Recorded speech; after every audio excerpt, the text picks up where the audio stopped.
evergreen Mr. cut down to a third of its height, so it's down to probably 6 feet high now.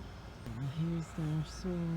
It's just now putting out good branches, so I don't know if I'm gonna get sorrel this year or not. This is my first year growing it. It got kicked off late, as did everything this year.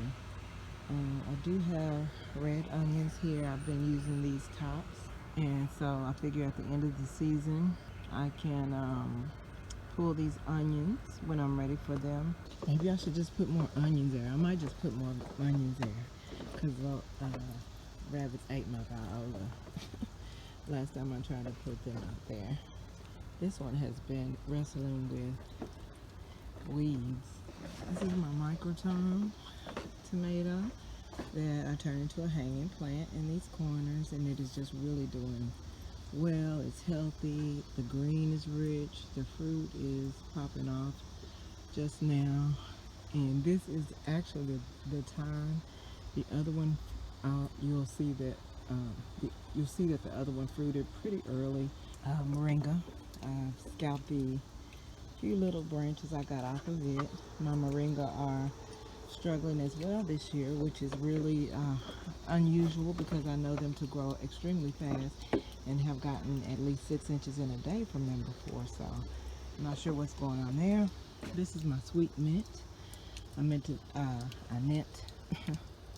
pun intended, to take it indoors because I wanted to grow this one. This is a gentler mint than the OG, which is scalped and dried inside, ready for tea or whatever number of uses, like pimento, pepper, and I have a flower underneath the bottom. Actually, I have multiple buds at the top, and I actually primarily just wanted that to get fresh seeds. The seeds I had were going on 5 years old, so I needed to freshen them up in case I decide to grow them again. But that is not my primary sweet pepper. Bells are my primary sweet peppers, and although I prefer the taste of the orange ones best, the sweetness of the orange ones best, the red one gives me a sweetness as well as color. My cucumber, I just saw a bee over here working, doing her thing, which I appreciate because I only saw one fruit. Oh, lies I tell. More than one fruit. So I've gotten one branch to come out here, and it's hopefully going to climb this trellis. I'm going to get this one to do the same. My little makeshift self-watering system that I primarily use in these planters, because these planters dry out very easily whether we get rain or not, because as you can see, they're just made of this end piece here. This is the Tiny Tim. Most of you know the story on her. She took all season to actually fruit. Now she flowered upon flowered upon flowered upon flower. But the flowers opened and closed, I shit you not, about 15 times. And I really didn't see pollinators around it. One day, all of a sudden, I just saw all this fruit out of nowhere, all at the same time. And they all starting to turn red. Well, they're all blushing now, so clearly determinate. I have one inside. I'm going to see if there are any seeds in it, because the very first one I got had absolutely 0 seeds inside. And the point of growing this was the same reason I grew my pimento, because the seeds were going on 5 years old, and I wanted to have fresh seeds for if I decide to grow it in the future. I do see more little fruit on these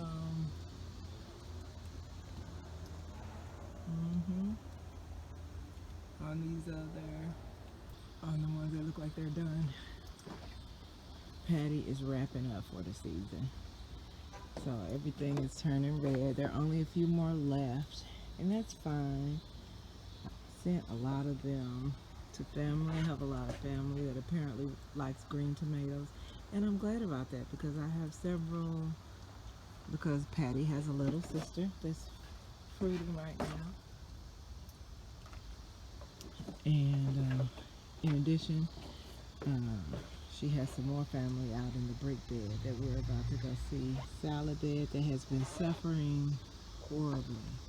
These collards are looking really nice because the weather is, the seasons are changing. It's early August, and so fewer cabbage moth issues. I'm going to feed this whole bed because I'm sure the soil is depleted. These are mustard greens that came in a mesclun lettuce mix, and these are really prone to attack. So all kinds of things choose to lay eggs on them.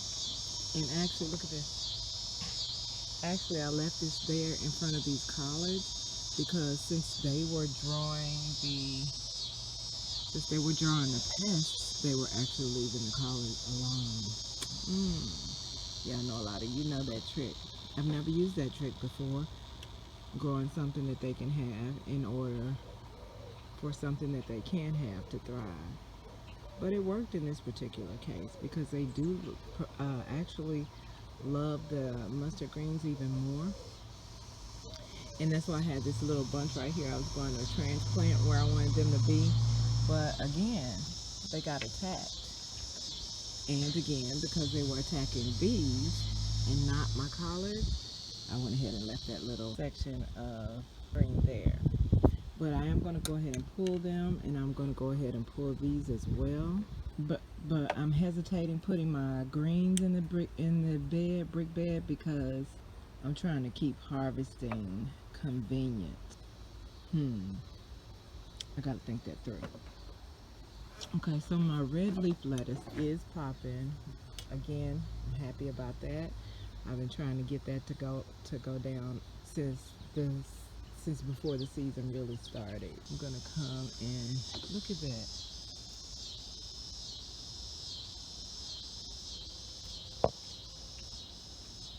I'm pulling them. Look at that. This one's not even grown yet, and just eggs. So yeah, I'm gonna pull that. This is Sister's Butter Crunch. These leaves are not getting voluptuous, y'all. I don't know what's going on with this butter crunch, but it is not pleased this year. These are beet greens. I'm gonna pull those. I don't really do beet greens. That's another lie it's not a lie because they are edible. That's what they said. They said they're edible, but they also added that they're great in salads, but they are not great. Oh, there's that little cut. Oh, were y'all with me when I chased the thing down?